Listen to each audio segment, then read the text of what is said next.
વિદ્યાર્થી મિત્રો, તો ધોરણ 11 સાયન્સ ભૌતિક વિજ્ઞાનમાં આપણે અત્યારે ચેપ્ટર નંબર 5 ચાલી રહ્યું છે અને જે ચેપ્ટર છે આપણું ગતિના નિયમો. તો આ ગતિના નિયમો જે ચેપ્ટર આપણું ચાલી રહ્યું છે એના આગળના વિડિયો લેક્ચરમાં આપણે બે ઘર્ષણ બળ વિશેની વાત કરી ગયા હતા. એક હતું સ્થિત ઘર્ષણ બળ અને એના પછી આપણે જોયું હતું ગતિક ઘર્ષણ બળ. હવે આજના વિડિયો લેક્ચરમાં આપણે વાત કરવાના છીએ રોલિંગ ઘર્ષણ બળની.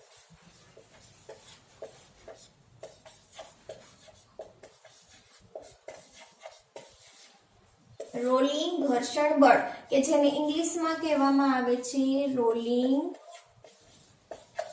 ફ્રિક્શન.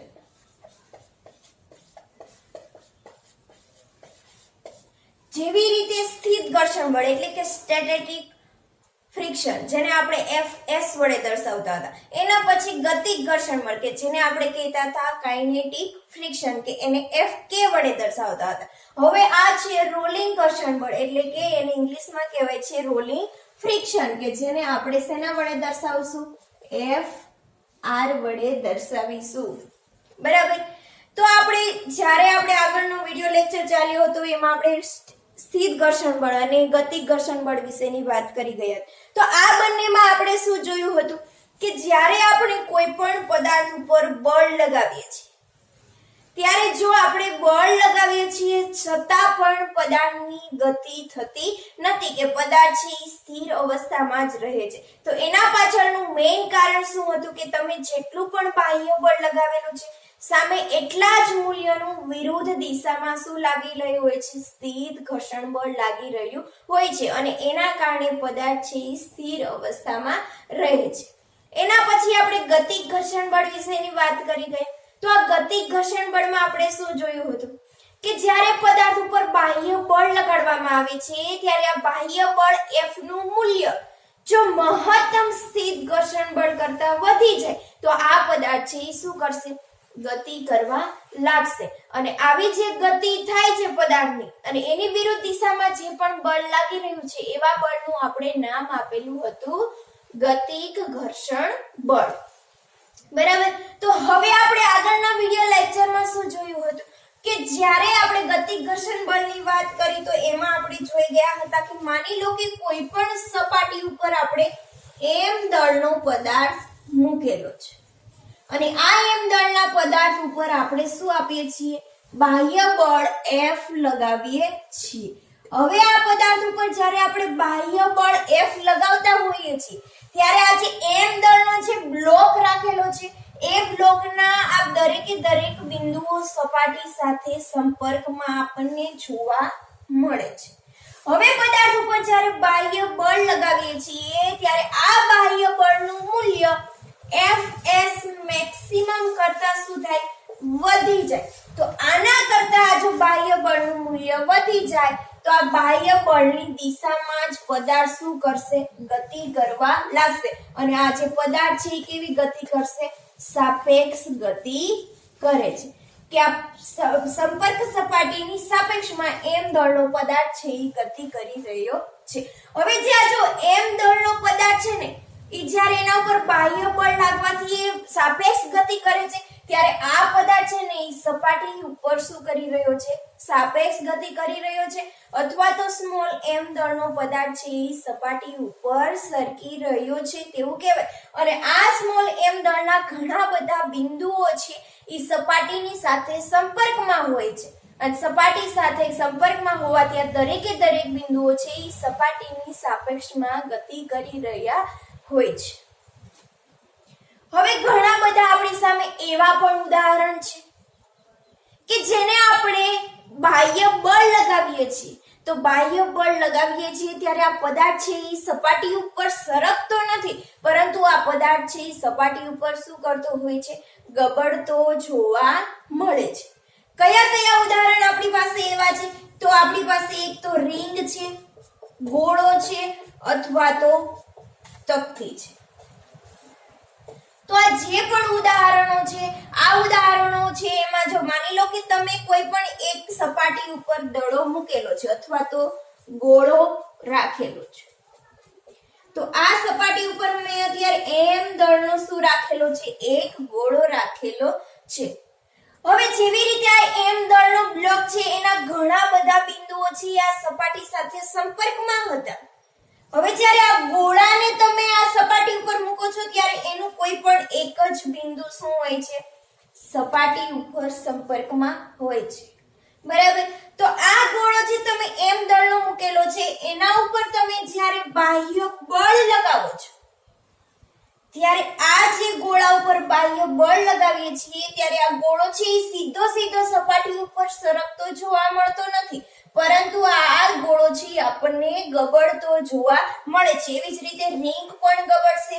તકતી લીધી હોય તો એ તકતી પણ આપણને શું કરે છે? બાહ્ય બળ લગાવતા ગબડતી જોવા મળે છે.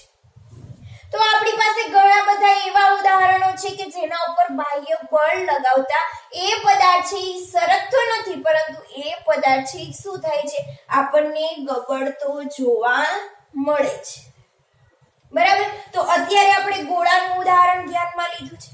હવે આ ગોળો છે એનો કોઈ પણ એક બિંદુ છે એ શું હશે? સપાટી સાથે સંપર્કમાં હશે.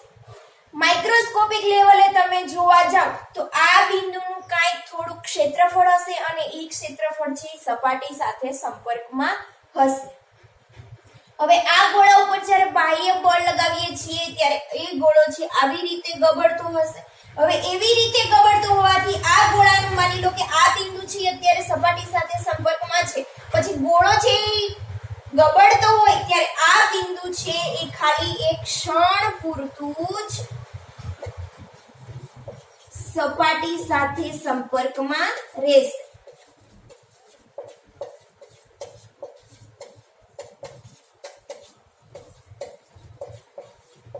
પછી આમ ગોળો છે ગબડતો હોવાથી આનું એક બીજું બિંદુ છે એ સપાટી સાથે સંપર્કમાં આવશે, ત્રીજું બિંદુ છે એ સપાટી સાથે સંપર્કમાં આવશે. તો આ ગોળા ઉપર બાહ્ય બળ લગાવતા આ પદાર્થ છે એ ગબડતો જોવા મળે છે અને એનું કોઈ પણ એક બિંદુ છે કે જે ક્ષણ પૂરતું સપાટી સાથે સંપર્કમાં હોય છે. તો અહીંયા જો આ એક જ બિંદુ સપાટી સાથે સંપર્કમાં છે. એક બિંદુ જે સપાટી સાથે સંપર્કમાં આવે છે એ ખાલી એક ક્ષણ પૂરતું જ સંપર્કમાં આવે છે.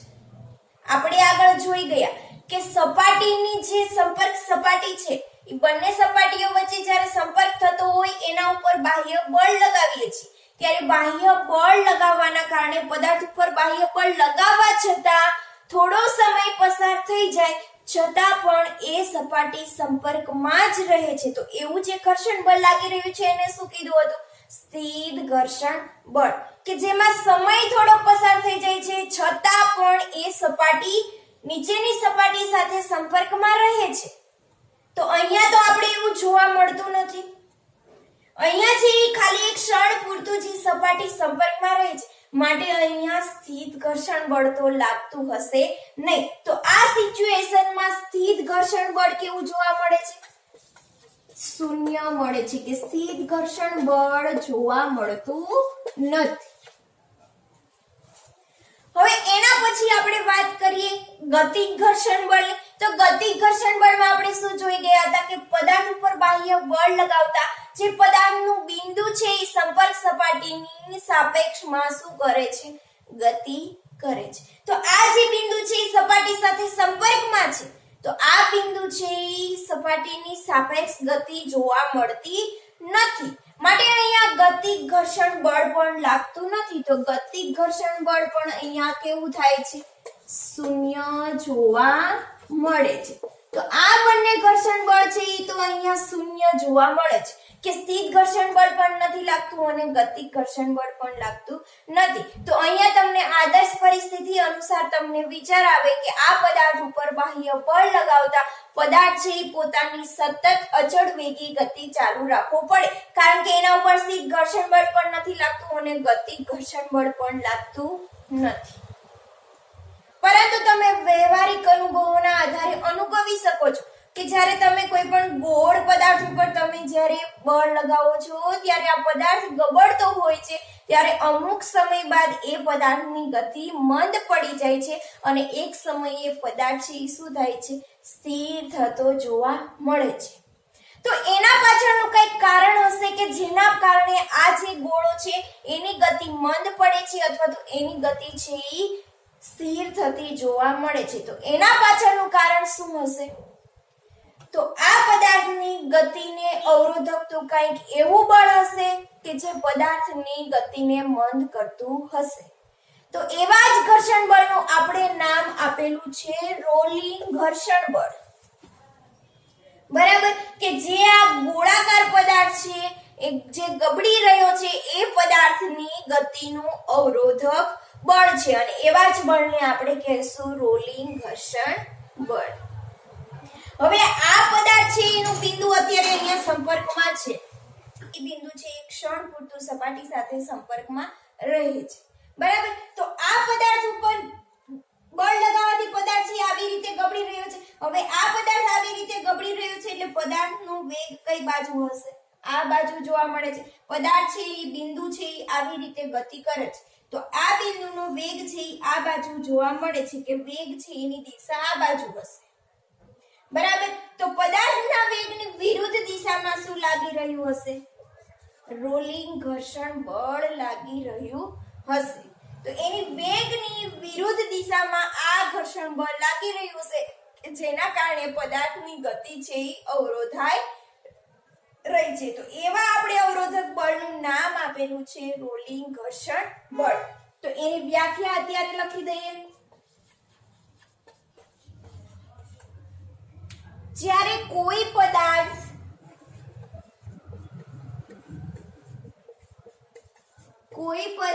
પર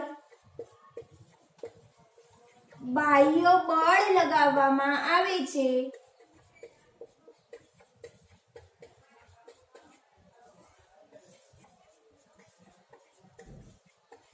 ત્યારે આ પદાર્થ સપાટી પર સરક્યા સિવાય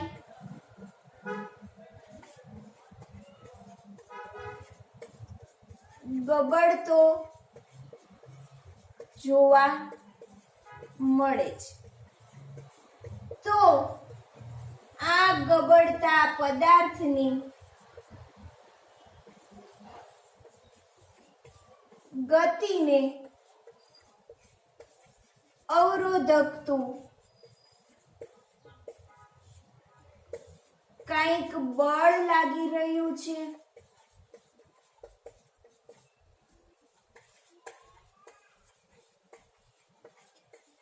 એવા અવરોધક બળને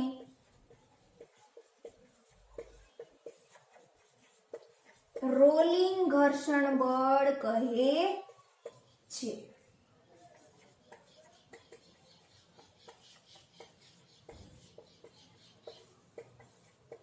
અને આ રોલિંગ ઘર્ષણ બળને Fr વડે દર્શાવવામાં આવે છે.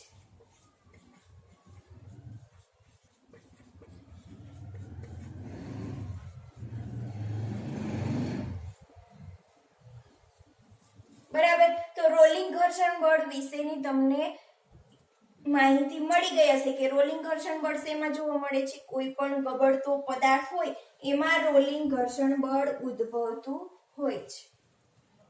હવે જેવી રીતે તમે સ્થિત ઘર્ષણ બળ અને ગતિક ઘર્ષણ બળમાં તમે જેવી રીતે સમીકરણ મેળવી ગયા છો એવી જ રીતે રોલિંગ ઘર્ષણ બળમાં પણ તમને સમીકરણ મળે છે. તમારી ટેક્સ્ટ બુકમાં આપેલું નથી પરંતુ અત્યારે આપણે રોલિંગ ઘર્ષણ બળ જોઈ લઈશું.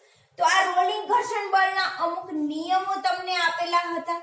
જે નિયમોની આપણે વાત કરીએ તો સેમ ટુ સેમ જેવી રીતે સ્થિત ઘર્ષણ બળ અને ગતિક ઘર્ષણ બળના નિયમો છે એવી જ રીતે રોલિંગ ઘર્ષણ બળના પણ અમુક નિયમો છે. એમાં આપણે પહેલું જોઈએ તો આ રોલિંગ ઘર્ષણ બળ છે સંપર્ક સપાટી પર આધારિત નથી.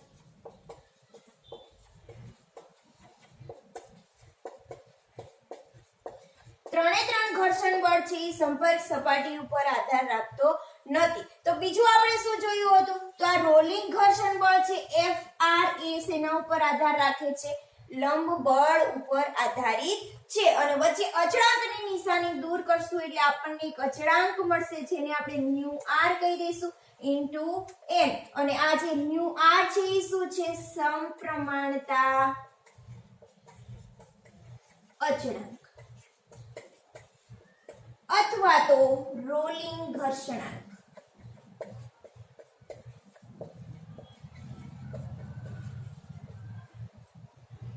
હવે એની વ્યાખ્યા પણ આપણે મેળવી શકશું. તો પહેલા આપણે એનું રોલિંગ ઘર્ષણાંકનું ઇક્વેશન લખી દઈએ. મ્યુ r બરાબર fr ને છેદમાં m. હવે એનો આપણે વ્યાખ્યા શું આપી શકીએ? રોલિંગ ઘર્ષણ બળ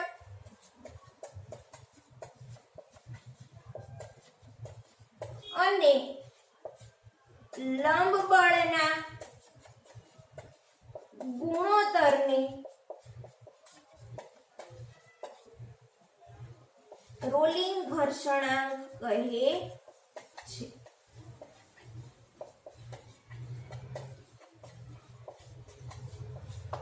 હવે ઉપર નીચે શું આપેલું છે? બળ. બંને બળ આપેલા છે, બંને એકમો કેન્સલ થશે. આ જે રોલિંગ ઘર્ષણાંક છે એ કેવું છે? એકમ રહિત છે અને પરિમાણ રહિત છે. તો રોલિંગ ઘર્ષણાંક વિશેની તમને વાત ખ્યાલ આવી ગઈ અને એનું ઇક્વેશન પણ તમને, રોલિંગ ઘર્ષણ બળનું ઇક્વેશન પણ તમને મળી ગયું. હવે અહીંયા જો આપણે આગળ જોયું હતું કે સ્થિર ઘર્ષણ બળ છે કે કોઈ પણ પદાર્થ સ્થિર અવસ્થામાં છે. હવે આ સ્થિર અવસ્થામાં જે પદાર્થ રહેલો છે ને એના ઉપર આપણે વધારે બળ લગાવવું પડે છે. પછી આપણે એને ગતિમાં એકવાર લાવ્યા પછી એનું બળ છે એ આપણે ઘટાડી શકીએ છીએ. અને રોલિંગ ઘર્ષણ બળનું મૂલ્ય તો એ બંને ઘર્ષણ બળ કરતા કેવું જોવા મળે છે? સાવ નાનું જોવા મળે છે. એટલે કે 1000 ભાગનું જોવા મળે છે. એટલે Fs સ્થિર ઘર્ષણ બળ સૌથી વધુ છે. પછી આવશે કાઇનેટિક ફ્રિક્શન એટલે કે ગતિક ઘર્ષણ બળ અને પછી આવશે રોલિંગ ઘર્ષણ બળ. તો આ ત્રણ બળો વચ્ચેનો સંબંધ છે. હવે આ જે રોલિંગ ઘર્ષણ બળ છે ને એના કરતા 1000 ભાગનું જોવા મળશે આ બંને ઘર્ષણ કરતા. હવે આપણી પાસે બળોનો સંબંધ છે તો આપણે ઘર્ષણાંક વચ્ચેનો પણ સંબંધ મળશે.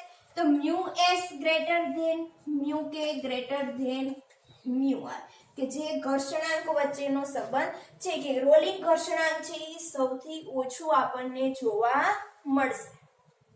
બરાબર. હવે જો ત્રણે ત્રણ ઘર્ષણ બળમાંથી સૌથી ઓછું ઘર્ષણ બળ કયું છે? રોલિંગ ઘર્ષણ બળ છે કે જેમાં સૌથી ઓછું ઘર્ષણ થતું તમને જોવા મળે છે. સ્થિર ઘર્ષણ બળ કરતા 1000 ભાગનું રોલિંગ ઘર્ષણ બળ છે. વ્યવહારમાં ઘણી રીતે ઉપયોગી છે. જ્યારે આપણે કોઈ પણ વ્હીકલ છે એના ટાયર આપેલા હોય તો એમાં પણ કેવું ઘર્ષણ બળ જોવા મળે છે? રોલિંગ ઘર્ષણ બળ કે સૌથી ઓછું ઘર્ષણ બળ એમાં જોવા મળે છે. માટે તમારે કોઈ પણ લારી આપેલી હોય, કોઈ પણ વ્હીકલના ટાયર આપેલા હોય તો આ ટાયર છે એમાં રોલિંગ ઘર્ષણ બળ સૌથી ઓછું છે. માટે રોલિંગ ઘર્ષણ બળ સૌથી વધુ ઉપયોગી છે. તો ટાયરમાં પણ આ ઘર્ષણ બળ જોવા મળે છે. ઓછું ઘર્ષણ બળ છે એના કારણે તે વધારે ઉપયોગી છે. તો આ હતું તમારું રોલિંગ ઘર્ષણ બળ. હવે આપણે ઘર્ષણ બળના લાભ અને ગેરલાભ વિશેની વાત કરીએ. આપણે વાત કરીએ ઘર્ષણના લાભ અને ઘર્ષણના ગેરલાભ.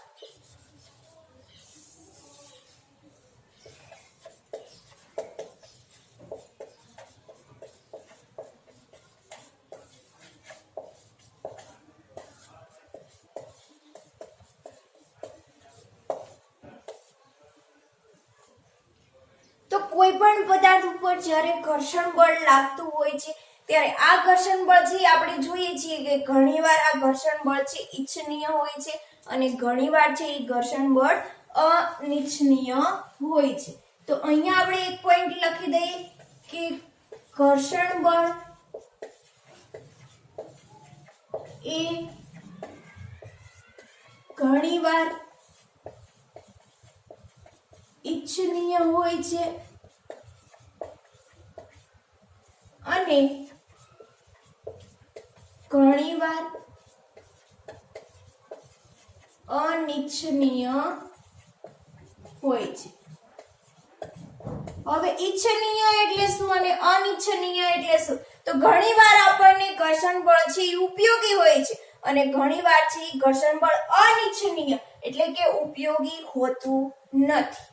ઘણીવાર આપણે જોઈએ છીએ કે ગાડીના ટાયર છે એનું ઘર્ષણ થવાના કારણે આ ટાયર છે એનું ઘર્ષણ ન થાય આપણી એવી ઈચ્છા હોય છે, છતાં પણ આ ગાડીના ટાયર છે એ શું થાય છે, ઘસાઈ જતા જોવા મળે છે. તો એ બાબત થઈ અનિચ્છનીય બાબત, કે આપણી ઈચ્છા ન હોવા છતાં થતી બાબત, કે જેને આપણે અનિચ્છનીય કહીશું. તો ઘણીવાર ઘર્ષણ બળ છે એ ઉપયોગી પણ હોય છે અને ઘણીવાર ઘર્ષણ બળ ઉપયોગી હોતું નથી. તો સૌથી પહેલા આપણે જોઈએ ઘર્ષણના લાભ શું શું છે. બરાબર. તો સૌથી પહેલા તો તમને ખ્યાલ આવે કે ઘર્ષણ બળના કારણે આપણે શું કરી શકીએ છીએ, ઘર્ષણ બળના કારણે આપણે ચાલી શકીએ છીએ. ઘર્ષણ બળના કારણે આપણે ચાલી શકીએ છીએ કે આપણા પગના તળિયા છે એ આપણે જોયો થોડા ખાડા ખબરચડિયા વાળા જોવા મળશે, કે ખરબચડી સપાટી જોવા મળશે, એકદમ સ્મૂથ આપણી સ્કિન હોતી નથી. તો પગના તળિયાની જે સ્કિન હોય છે એ ખરબચડી હોય છે અને એ ખરબચડી હોવાના કારણે સપાટી સાથે ઘર્ષણ થવાના કારણે આપણે શું કરીએ છીએ, ચાલી શકીએ છીએ. માની લો કે કોઈ પણ સપાટી ઉપર તમે કેળાની છાલ મૂકી દો, પછી એના ઉપર ચાલજો એટલે તરત તમને લપસી જશો, તમારાથી ચલાસી શકાશે નહીં. કેમ કે કારણ કે ત્યાં જે જરૂરી ઘર્ષણ બળ છે એ ઘર્ષણ બળ ઘટી ગયું હોય છે અને એના કારણે આપણે ચાલી શકતા નથી. બીજું, ઘર્ષણ બળના કારણે આપણે શું કરી શકીએ છીએ, દોડી શકીએ છીએ, પછી ઊભા રહી શકીએ છીએ,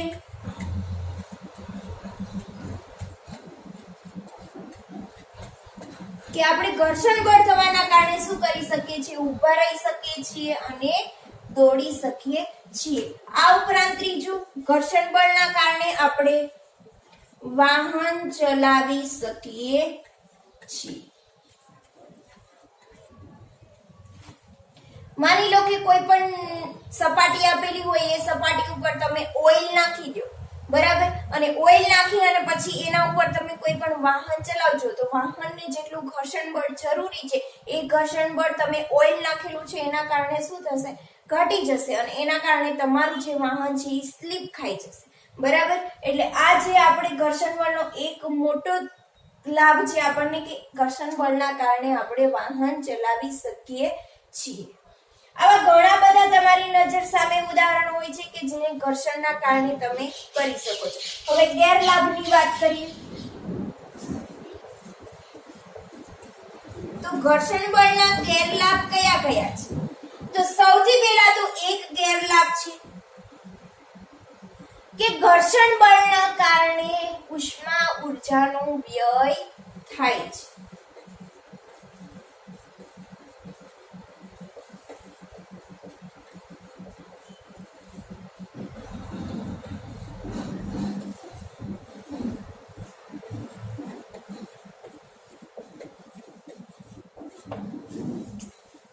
ઘર્ષણ બળના કારણે ઉષ્મા ઊર્જાનો વ્યય કેવી રીતે થાય, કે કોઈ પણ બે સપાટીઓ હોય, એ બે સપાટીઓ વચ્ચે ઘર્ષણ થતું હોય ત્યારે બંને સપાટીઓ છે ગરમ થતી તમને જોવા મળે છે અને ગરમ જ્યારે બંને સપાટીઓ થાય ત્યારે શું થાય છે, ઉષ્મા ઊર્જાનો વ્યય થાય છે. હવે આ ઉપરાંત બીજું છે કે ઘર્ષણ બળના કારણે યંત્રોના ઘણા ભાગો છે તે ઘસાઈ જતા જોવા મળે છે. ઘર્ષણ બળના કારણે યંત્રના ઘણા ભાગો ઘસાઈ જતા જોવા મળે છે. આપણે જોઈએ છીએ કે કોઈ પણ વાહન ચલાવતા હોઈએ છીએ ત્યારે એ વાહનની ટાયર છે એ ઘસાઈ જતા હોય છે. તો અહીંયા એક ઘસાઈ જતા ભાગમાં એક આવશે ટાયર. આ ઉપરાંત તમને ખબર છે કે તમારા ચંપલ અથવા તો શૂઝ એના તળિયા પણ છે એ ઘસાઈ જતા જોવા મળે છે. તો એ એક આપણો ગેરલાભ છે. આ ઉપરાંત ત્રીજો ગેરલાભ કયો છે? તો ઘર્ષણ બળના કારણે કોઈ પણ પદાર્થ ગતિ કરી રહ્યો છે તો આ પદાર્થની ગતિ અવરોધાતી જોવા મળે છે. તો ઘર્ષણ બળના કારણે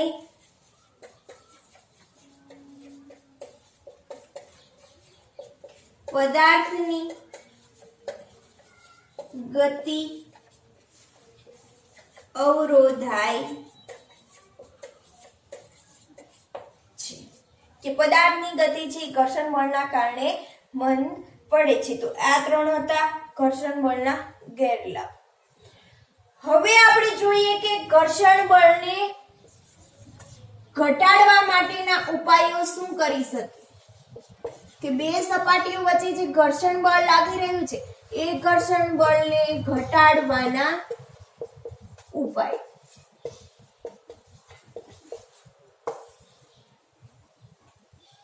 તો ઘર્ષણ બળને ઘટાડવા માટે સૌથી પહેલા તો તમે શું કરી શકો કે યંત્રના જે સ્પેર પાર્ટ આપેલા હોય એ સ્પેર પાર્ટ ઉપર તમે શું કરો છો ઊંજણ કરતા જોવા મળો છો. તો યંત્રના ભાગો પર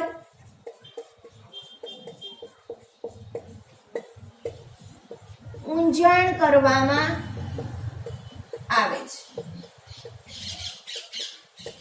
ઊંજણને ઇંગ્લિશમાં શું કહેવાય? લ્યુબ્રિકન્ટ. તો ઘણીવાર તમે યંત્રના ભાગો ઉપર ઊંજણ કરતા હોય છો અને આ ઊંજણ શેનું કરવામાં આવે છે?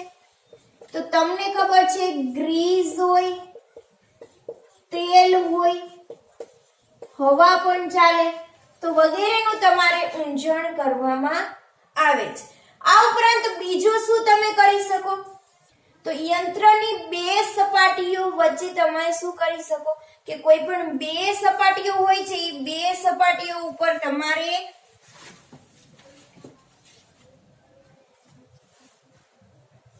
બોલ બેરિંગ મૂકવામાં આવે છે. યંત્રની બે સપાટીઓ વચ્ચે બોલ બેરિંગ મૂકવામાં આવે છે. ઘણીવાર તમે સાયકલમાં જોયું હશે કે બે તમારે સપાટીઓ હોય યંત્રની એની વચ્ચે તમારે ઝીણા ઝીણા પેલા સરા મૂકેલા હોય છે, બરાબર? તો એ શેના માટે ઉપયોગી છે? ઘર્ષણ બળ ઘટાડવા માટે. તો ઘણીવાર યંત્રની બે સપાટીઓ વચ્ચે બોલ બેરિંગ મૂકવામાં આવે છે. આ ઉપરાંત ત્રીજું કે બે ઘન સપાટીઓ વચ્ચે કે બંને ઘન સપાટીઓ એકબીજાની સાપેક્ષમાં ગતિ કરી રહી હોય છે, બે ઘન સપાટીઓની વચ્ચે હવાની ગાદી મૂકવામાં આવે છે.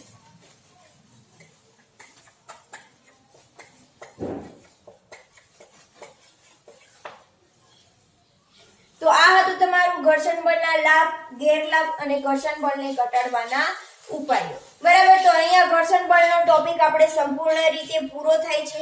ઘર્ષણ બળની વાત કરી ગયા. ઘર્ષણ બળમાં મુખ્ય 3 પ્રકાર જોઈ ગયા: સ્થિત ઘર્ષણ બળ, ગતિક ઘર્ષણ બળ અને રોલિંગ ઘર્ષણ બળ, અને એના લાભ, ગેરલાભ અને એને ઘટાડવાના ઉપાયો. તો અહીંયા તમારી ઘર્ષણની થિયરી સંપૂર્ણપણે પૂરી થાય છે.